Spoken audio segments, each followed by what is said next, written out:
Hi, Christina. Hello, Philip. How are you? I'm doing wonderful. How are you? That was my first question. I hope you enjoyed that. Very probing. Yes, I wasn't planning to ask that at all. It just came out of nowhere. Okay, so great to have you for this interview, Phil. It's my pleasure. As you know, we are writing for the magazine and are looking to have it more online focused so that our parents can, I suppose, learn themselves and also understand how online learning can benefit the students, but also to give them an insight into where education is potentially heading, is heading, should I say, rather Right. than to be with the traditional brick and mortar education style of the past. So today's interview question, and I've no other questions prepared because I will listen to what you're saying, and for me this is also a learning experience, I suppose, because I haven't looked into this very much. So I will just ask you questions based on what you're saying rather than predetermined questions. Sure. Yeah, perfect. So my only question in the beginning is how has coronavirus dramatically accelerated the shift into new models of learning? Well, look, it's a great question, and to be honest, I think the concept of online is somewhat of a red herring here, because it's not really the fact of students studying online which is the biggest change. It's actually the fact of the changing role of the teacher within 21st century education. So if I can elaborate on that a little bit, traditionally the teacher has been the font of knowledge in a particular subject or subjects. In addition to that, you may have a selection of books in a school library, but that is it. And broadly speaking, the role of the teacher was to, in some way, deliver that information into the minds of the learner, who would then be able to recall it and, in the best case scenario, apply it. Yeah. However, we're living in the information age. So when you've got essentially all of the world's knowledge from the beginning of history at your fingertips, in your pocket on a smartphone, the teacher's role there changes dramatically. So what I think is that the pandemic situation has really brought that to the fore, because more than ever, it's clear that the acquisition of knowledge side can be done in a self-directed way by the learner. And the teacher's role becomes much more to give them feedback on their work and guidance on next steps.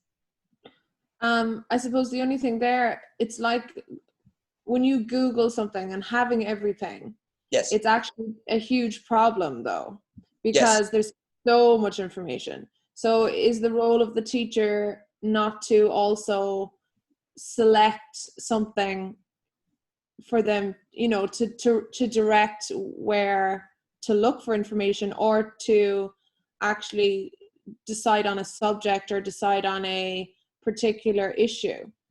It's a great question, and this is where I think there are a lot of misconceptions about what self-directed learning looks like. And it's not, in my view, just a case of, There's the internet. You're on your own. Learn what you're like. Learn what you like. Yeah. For the exact reason that you've just alluded to. So that's where the curriculum framework becomes so important. So in our case, as an ACS WASC accredited school, we've got our school-wide learner outcomes, which you know very well. And of course, one of those is about students being able to independently critically analyze information for validity and reliability. Mm-hmm. So it's those skills and understandings and transfer that's really important there. But of course, that takes time. So it will depend. So what we're trying to do is trying to get the students to develop those skills and ultimately transfer them independently. But of course, that needs to be scaffolded through the curriculum, right? Mm-hmm. So there needs to be activities where they are doing that and then they get feedback on that, okay, as that spirals through the curriculum, with the goal by the end of grade 12 they can do that independently. So there should be those sessions with the teacher to say, well, okay, you've chosen this source, but perhaps that may not be the best source because of lack of evidence or a questionable bias or whatever that may be. So I'm not disputing the fact that sometimes, if it's very, very necessary to get some essential knowledge across to students, and perhaps you don't have time within that unit to allow them to navigate it themselves, the teacher, of course, then can give a selection of credible, reliable, and valid resources for students to acquire that information. Yeah. And how would the assessment look like? Would you say that students should set their own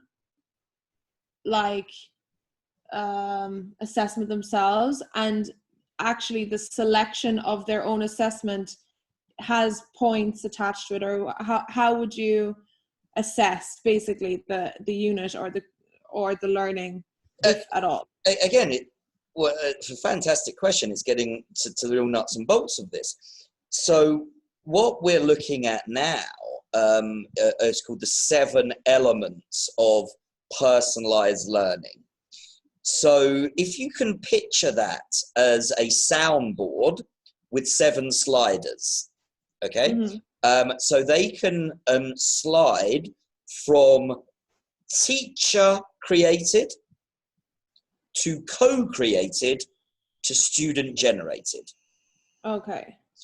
So again, incrementally throughout the curriculum, by the end of high school, you want all of those sliders to be completely student generated, mm-hmm. because then they're adults and then they are ready for university and beyond. But you can't, whack them all up to that level all at once. So you do it gradually, and some of those things are, for example, the product itself for the assessment. Sometimes you will tell the students that they are writing an essay or creating a video or developing a model to show their understandings. But as you go through their learning, you allow them to choose exactly the products that they will produce to demonstrate their learning. Right. And obviously, would it be a point system that you would do, or is it like, how is then the assessment assessed or like graded, we'll say? Right. So, we know that number and letter grades are essentially meaningless, because when you see that on the report card or transcript, what does it actually tell us about what the student can do? It's very, very little. So No, but I would argue though that it is something it is a measure, and it is a measure by which I can assess my, that's what, if I were doing something and I said, oh, I got like a 70%, okay, that means it's not telling me what's wrong just by the letter or the number, but it's telling me I have X amount of work to do in blah, blah, blah. no, I get that. So I'm certainly not espousing that there's no assessment at all. We just need to do it in a slightly different way. So it's actually the competencies that we want to assess, to what extent the students are demonstrating those competencies. So you can do all of this through the use of what we call analytic rubrics. Mm-hmm. So if you've got, for example, let's take science, and you want them to demonstrate certain desired outcomes. One of those may be their ability to plan and conduct an investigation. So you would have that as one criteria within your rubric. Another one might be their ability to communicate their scientific discoveries to a specific audience. So there you've got another criteria right there. And another one may be their use of technology to create a model to assist with that explanation. So there you've got them right there. And if you can use a rubric going from not yet to kind of exceeds the expected competency, then you do have a measure of success. The student will be able to see to what extent they've met or even exceeded the desired outcomes. And you can also give specific feedback, or maybe actually if the rubric descriptors are well defined enough, there's no need to even then have to give additional textual feedback, because it's absolutely clear what the next level of performance looks like. Mm-hmm. How much does this moving into this kind of model depend on external factors though? Like, to be able to move into something like this 100% needs also the recognition of that model outside of the institution. So again, yeah. these are right on the button, these questions. Okay, so we are working with an organization called the Mastery Transcript Consortium. And the good news is that there are now thousands of institutions around the world that are working together on this and do recognize it. So again, rather than at high school having a transcript based around numbers, letters, credits, and GPA, it has it based around competencies.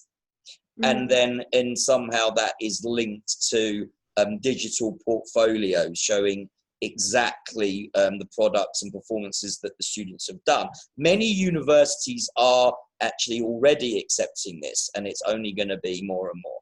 Now, having said that, what we at CIA First are trying to do is the best of both, in this transition period. Mm-hmm. So we do actually, use analytic rubrics really for the students to let them know what they've done very well and what their areas for growth are. But then in a very traditional way, we then convert that into a number and letter as well to give to those more traditional universities. So you have to work within the system that you're in currently. Yeah, absolutely right, because you can't be doing something differently for the rest of the world, unfortunately. So what I envisage is that we can get into a transition period where we can actually produce both kind of transcripts depending on the tertiary institution that the student has applied to. Interesting. Yeah, that is, I suppose that would be the big concern, is like amongst parents, and I'm sure students as well, like how does how does this translate? Because essentially it's two different languages, two different systems trying to speak to each other. No, you're absolutely right. And then you've got to actually have a good hard look at what your goal as a K-12 institution is.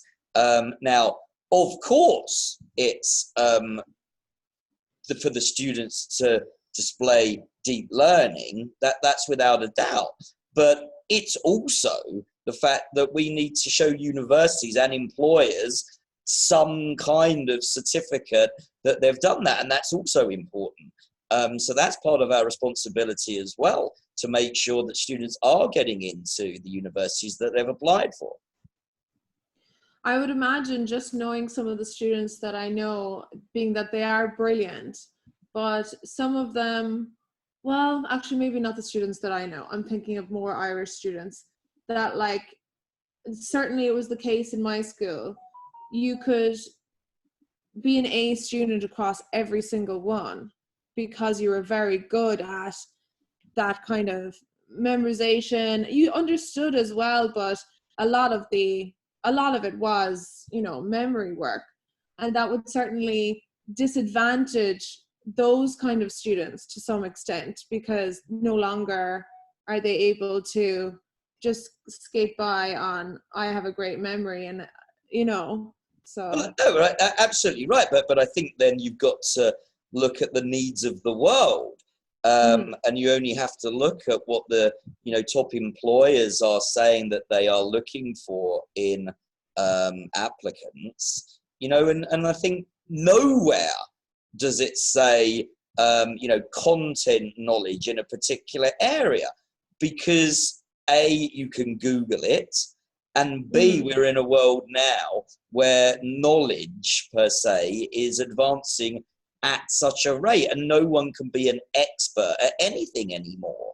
So if you look at what employers are looking for, it is critical thinkers, it's people that can collaborate, flexible thinkers, problem solvers, and all of the good stuff that we're focusing our curriculum on. But you're absolutely right, it's no longer enough to memorize and recall. But that's not just true about education, that's true about the workplace and life. Yeah. What is what are the problems or the challenges even in having a when you have a national exam? We have a national exam in Ireland, there's a national exam in Cambodia, and there's a national exam right in the UK, for instance. So what that has its function in standardizing, across the board. And how would you envision some kind of standardization, or on a really big level, that you can trust that a school in New Zealand is going to have the same standards as, like, is it going to be set by the school itself? Should it be on a more national level, a global level, or set by universities? Okay, so look, the point about standardized tests, right? I think there's a misconception there, because they don't have to be just recall based, although they have really been up to now. Now, why is that? Do you know what? It's through ease of marking. Because if they're multiple choice, you can get machines to do that, right? So you can definitely have standardized performance assessments on a national level. It just means that there is more of a burden on actually evaluating the work. But let's have a look at the standardized tests that we use at CAA first. At the high school level, it's College Board Advanced Placement. And they have made enormous steps forward over the last couple of years, releasing their new course outlines. And they are much less content intensive and much more focused towards skills and understandings. They're not at the level of authentic transfer yet, but I can see them going in that direction. So I do think that there's going to be the trend away from traditional multiple choice tests to performance assessments. Your second part of your question, with some sort of global benchmark, well, that does exist and can be done with the right level of collaboration, because then you have equivalency matrices, right? And, you know, for example, if you've got a student that wants to go to university in the UK, they're doing a lot better job now of doing equivalency matrices between UK A levels and College Board Advanced Placement. And in general, what we're saying is that a 5 AP equals an A, a 4 a B, a 3 a C. And then, because of the difference in the length of courses, the equivalent of 3 UK A levels will be 5 College Board AP courses. So that work is beginning to be done. It just needs more global collaboration. I understand. Yeah. Yeah, I mean, it is a huge job, as you said about assessment. There surely needs to be a global, massive investment into education, especially for something like this, where it does take longer to, say, if you were to do a national standardized performance task, not standardized, but nationally set performance task, and then the evaluation of it would take more time. That looks much different than I'm sitting my exams in June, and then a teacher somewhere in the country has to correct 100 a day. You know, that is huge human error there. But in my view, Christina, it's actually more up to the universities, because the universities are mainly private institutions. And if they were less fixated upon pieces of paper, and they actually looked at digital portfolios of students' work and then an interview, and looked at that as their basis for acceptance, then there wouldn't be the need for this huge grading kind of task there. But of course, it's a lot easier for their admissions departments to look at 5 AP scores than a portfolio of student work, right? So also for the state to do it as well, rather than for them to do it. That's but there's also the point of accrediting bodies, and that's what they're for, right? So if you've got a school that wants to show all stakeholders, and that includes parents and universities, that their high school graduation diploma is worth something, it does show a rigorous curriculum, then that's what that badge of accreditation also does. How prominent is this type of, like, in international schools, this framework is being adopted, this model, but in public schools, do you know of any public schools around the world, or even in Southeast Asia, that take this approach? I mean, this definitely is the global trend. I mean, schools are doing it to different extents, but the problem with national curricula, well, there are many, but the first one is it's actually one of the arguments kind of against democracy, if you will, because you get one political party that has a bunch of ideas. They make changes to the national curriculum. They're only in for 3 to 5 years. They get voted out. The next people come in and change everything. So nothing ever gets the chance to actually be properly implemented. That's number one. Number two is funding. Of course, this needs a huge investment. Exams, need to be rewritten. Teachers need to be trained. All of the above. And then the third one, and I think we'll probably get into this a little bit more, is, look, there is what we call the DNA of teachers, and it's still there. And some of that, manifests itself as, being the sage on the stage, being the more knowledgeable individual there, and delivering that kind of content. So it needs to be a real shift at grassroots level for the teacher to understand their changing role. Yeah, I suppose I was more leaning to, if you have some schools who are doing this and then the public schools aren't following suit, there would be a huge divide then in understanding amongst individuals in a population.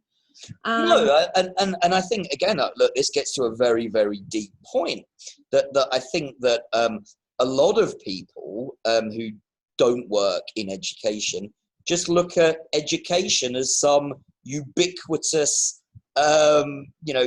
thing, that good education is just good education. But that couldn't be further from the truth. And I'll give you a couple of examples. So, when I was growing up, none of this existed, and it was based on essentially acquisition and recall, right? But I went to a grammar school, and that was considered good education. And then even with international school models, when you look at, for example, the international baccalaureate, that has very, very specific beliefs and values about the world. And that's not the same, as the CIA first model, where we allow much more flexibility with that. And, we allow students to determine their own world view. So it becomes more complicated. And it's like, well, what kind of education do you want for your children? The universities, what kind of applicants do you want for that specific course? And then for employers, what kind of employee do you want? Yeah, I suppose since becoming an adult, all these years, it's crazy how much I just learn on my own, and YouTube has been a fantastic model, and you just get it. For me, I'm very interested in specific subjects, and I will consume as much as possible of that thing until I feel like now it's just a repetition, and I don't need to learn anymore, or at least I don't need to learn anymore from this guy. I need to move on to it. Well, let me speak to that a little bit, because it's PD season. And what I mean by that is now all the department heads are putting their requests for professional development in. And one example, a particular department head wanted, training on Excel, actually. Well, my first response to that is, well, no, we're a G Suite house, and we use Sheets for that.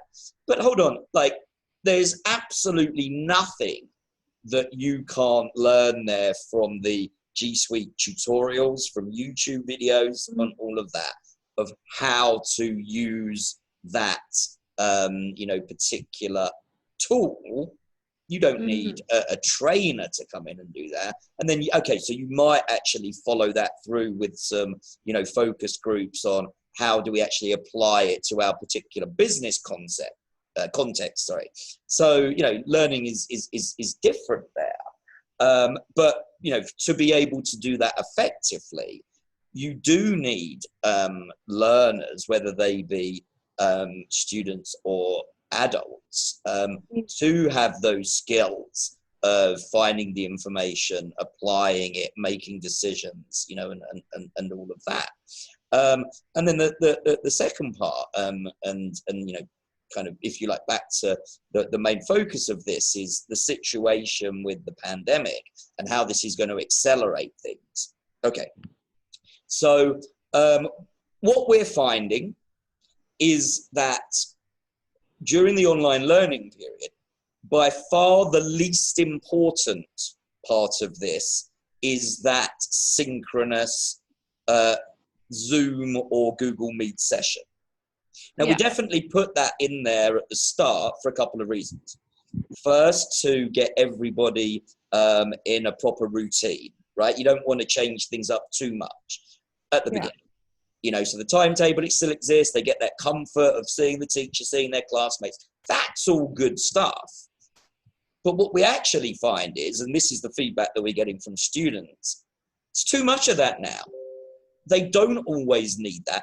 They know what their performance task is. They know the learning activities they've got to go through. They know the resources that they've actually got to access. What they really need is personalized feedback.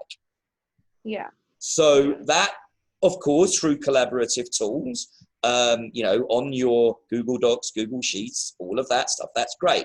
Now, there does come to a point where it's much better to, pick up the phone, as it were, right?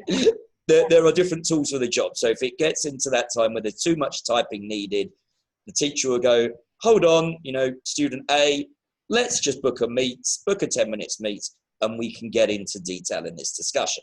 Okay, so if we could take that lesson learned, look at what high school should look like.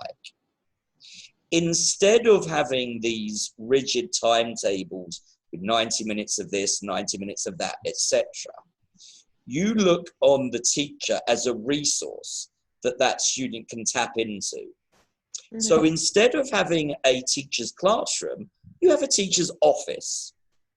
And you will have a student that wants to book in with, Teacher Tom, and they can go there to talk about their social studies project. They can get feedback of work done so far. They can get pointers for improvement and all of that, right? So the teacher's day will be taken up much more by these individual and maybe small group feedback sessions, which is not to say that the more traditional 24 students in a room kind of scenario can't happen, but that will be at intermediate times during the course of the unit.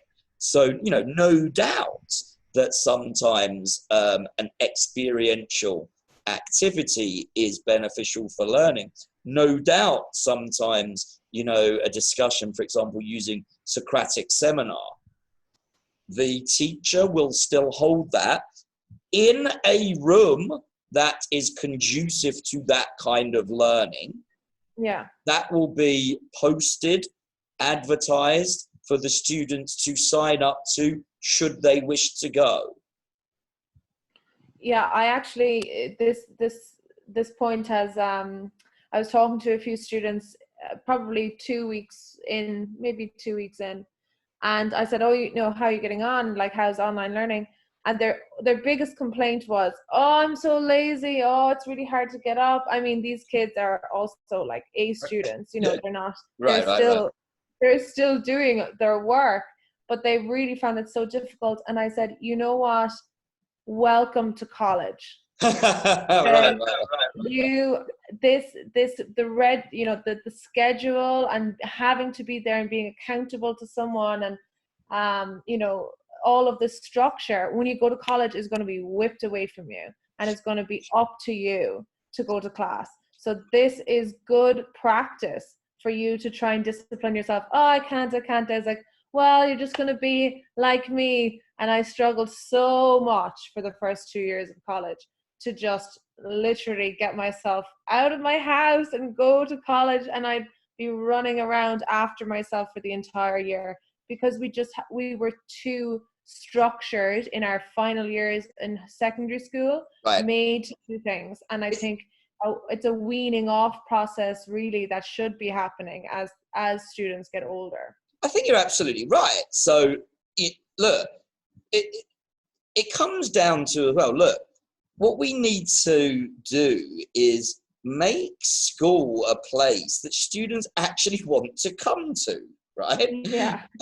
So, I've just come out with a meeting this morning with the designer. So we're designing these modern spaces, our innovative learning space, our student support services, our PD room, right?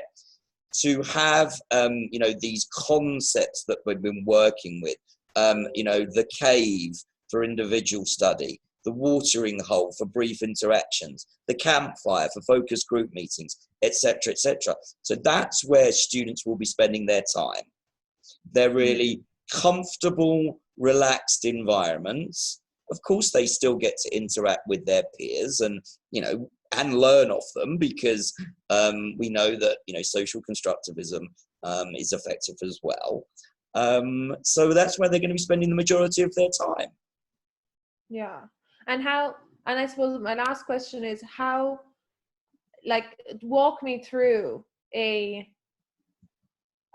typical, I'm grade 11 student, walk me through social studies or ELA or anything that comes to mind. Well, it's the same for all subjects. So the student will know right at the beginning of the course, what the assessments are, what the performance assessments are. That's what they're working towards. They know what they need to submit. They will also be posted a bunch of resources to work through at their own pace, and also depending on when these sliders are, right, they can make their own choices through that. But they also know, and they come in and they see a posted schedule, they know that they need some extra help in calculus, right? So they know that teacher Mohammed is having, a recap session in room X at Y time. They've got to go to that. I want to go to that, right? Or they know there's a discussion on, what is the best form of government with teacher Tom at 12:30 in that room, right? So I want to go to that. So again, they will be designing, if you will, their own timetable for the day, because they know A, where they need the extra support, and B, they know where their interests and passions lie. Yeah. Do you see it separated into grades or levels? As in, this is a more advanced class, or this is a grade 12 class? Oh, so that in itself is another wormhole, if you like. Because it's not the same thing. I can be grade 10 and be an advanced class. I don't need to be, it's a complex question. It really is, because it has been traditional to say that, in international schools, we keep people within their own age group, and that's more for social reasons. And that's the whole thing about, socially promote rather than academically retain. But then if we're actually saying that they can do a grade 12 unit, when they're in grade 10, well, that kind of goes against that, right? Ideally, Christina, you would actually be able to work through the levels of, the curricula at your own pace. But then you just imagine what a burden that is on the curriculum team to develop an almost exponential number of new units, right? Well, I wasn't really thinking so much there as you were talking, because obviously the logistics of it are pretty much impossible. But just for someone to be in grade 10, like, oh, well, there's this class that's open that I can go to that's more advanced. I'm just going to sit in on it because I'm interested, but I'm not going to be taking the test. But definitely. And again, this is where you get that vertical alignment of the curriculum, right? So the SLOs and those anchor standards, well, they start in K5, right?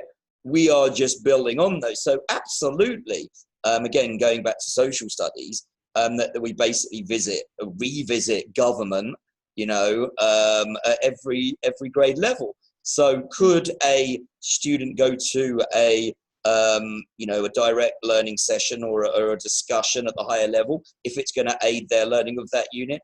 Absolutely, yes. Yeah. And the key from a curriculum design point of view, actually, is to make this concept of exceeds the standard open-ended enough, so if they are very, very academically ready students, they can go over and above, right? And there is really no limit within that project of how far they can take it. And I worry maybe at the other end of the scale about students who are very demotivated academically. There's definitely, a handful of students who would be sport is a big one. They're not really interested in going to French class or ELA. Maybe they're interested in social studies, but not very good at maths, or they don't believe that they're good at maths or whatever, but very adept at sport, very adept at, we'll say maybe ICT or something like that. How does a curriculum like this, or even schools in general, cater to those students? Because I feel like across the board, those students kind of fall by the wayside because their concentration and their interests just are not academically. Right. Oh, and I think I can answer that in two ways. So the first thing that what we're doing is that we're making high school a much more elective-based model, right? So instead of forcing students, for example, to do 4 years of English language arts, they only need 2 credits. So they can do that in grade 9 and 10 and then drop it between 11 and 12 and focus on what they are passionate about. So actually, we've even updated the graduation policy to make it more flexible, to reduce the number of course credits that are mandatory. So the total number of credits remains the same, still as rigorous, but it can be much more the student's choice. So that's number one.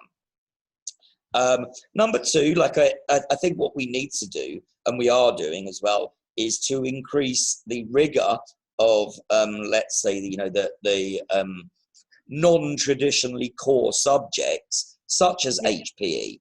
But what we're doing there, we're combining the HPE with the athletics. So they will be, learning the foundational skills of the sport. They will be learning about healthy eating and lifestyle habits. But in addition, they then that is also linked to their practices, their athletics practices. That's when they learn about strategy, etc., and the actual performance. So it becomes much more a rigorous, academic subject, or at least on par with. And I think that the final answer is, look, it's the changing role of student support services. Because if you have those students, for whatever reason, are demotivated or low academic readiness, right? That's when a referral comes in. But, that referral isn't, detention or reflection sessions. That is, to say, well, hold on a sec, actually you need that structure right now. So work with me and I'm going to book you in to all of those face-to-face sessions. We're actually going to make sure you meet with your teachers every day. And then once you start performing better, then we can look at something a little bit more self-directed. Yeah. Oh, okay. I actually want to go to school now. Well, you can always take the admissions test, Christina. Oh God, I don't. I think even if I were to sit the national exam that I took when I was 18, I don't know how well I would do. Well, there's the problem, isn't it, right? Because we all used to cram and we knew it, but we knew it for about a week and then we forgot it all after that. I did honours Irish and I swear I learned like 7 or 8 essays off by heart. Yep. Word by word. It was impressive. It's insane. Okay, that was very interesting though. Definitely has increased my understanding and where CIA First is is kind of heading towards, like, both as an institution and as a bigger movement, we'll say, nationally and internationally. So I think that probably concludes our interview. Thank you very much, Philip. Is there anything else you'd like to say? Well, no, just I've thoroughly enjoyed talking to you, and great questions, very challenging questions. I've enjoyed it. Well, that's what happens when you just kind of listen, isn't it? And not come with anything pre-prepared, except the willingness to learn. Wonderful. Okay, Christina, have a great day. Thanks, Phil. Okay, thank you. Bye-bye.